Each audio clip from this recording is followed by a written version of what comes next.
Hi, I'm John Gilstrap, author of the Jonathan Grave Thriller series, and in this week's edition of A Writer's View of Writing and Publishing, we're going to talk about critique groups. A lot of people have asked my opinions on these things, so I thought I would give them to you. I think critique groups can be extremely helpful, and I think that they can be extremely damaging, all depending on how you approach them. I am blessed to belong to a wonderful critique group. We call ourselves the Rumpus Writers, or Rumpi, because we meet in my rumpus room or my basement every month. And I want to talk about why I think this group is successful, and I want to talk about some of the pitfalls that I think you should avoid if, depending on where you are in your career, some of the pitfalls you should avoid if you're considering joining one. First of all, the Rumpus Writers are all successful professional writers. And in this case, that's important because we don't have to prove ourselves. We all come in with the confidence knowing that we basically know what we're doing. And the purpose of the critique group is to make already good writing better. I think one of the problems that happens that I hear from other people's critique groups is that there are different skill levels and people are all over the board. And there becomes it's like almost a competition or a lack of understanding of what the story elements or story concerns can be. And people just end up not communicating well with each other. I think it's also important that all of us in the Rumpus Writers are suspense or mystery writers. That way, we all kind of understand the conventions of what we write. Between the five of us, there have to be probably 50 or 60 books out in publication. So we understand what works and what doesn't within our own genre.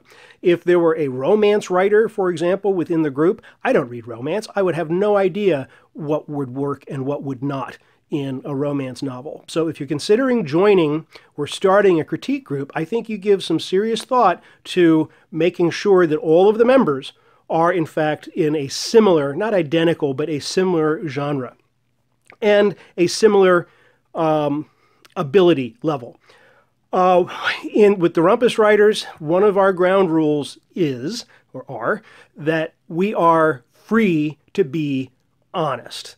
One of the things that I can't stand among sensitive writers is before you can get to the meat of where the problems are, you have to manufacture sort of faint praise or fake praise in some cases of, well, this works and this works, but I think you have a problem with this.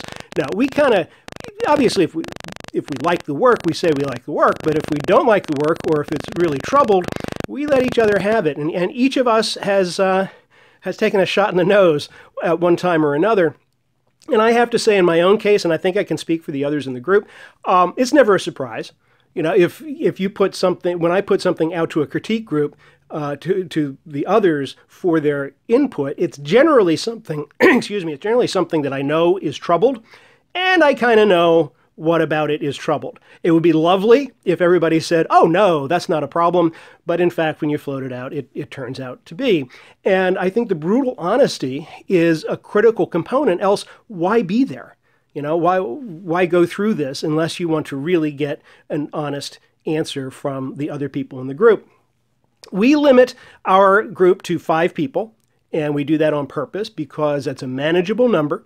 And we all get along. There's as much gossip and catching up on family, and we all have become friends. We didn't start, well, we started as colleagues, but the process of the Rumpus Writers group has drawn us all together, I think, as friends. So a lot of what we do is catching up on that. We ask each other questions about careers, you know, should we do this or that? Or what do you think about this marketing idea? Or what do you think? So, you know, there's a lot of industry talk. There's a lot of gossip. And the absolute ground rule for any critique group to work is 100% trust. We call it the cone of silence. Anything that is said in a meeting of the Rumpus Writers stays in that meeting. If you don't trust the people that you're opening your heart to and you're opening your talent to, then I think you're really, really flirting with disaster. So that's what works with our group.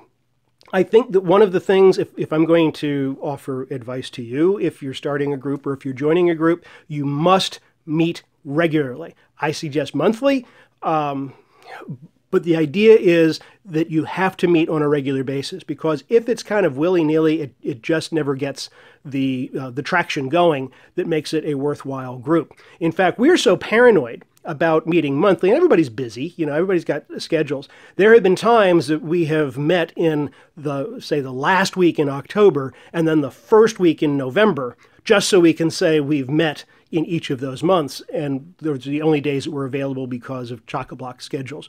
So I think a regular meeting, to be able to hold your head up high proudly and say, yes, we meet every month, in our case, that's very important.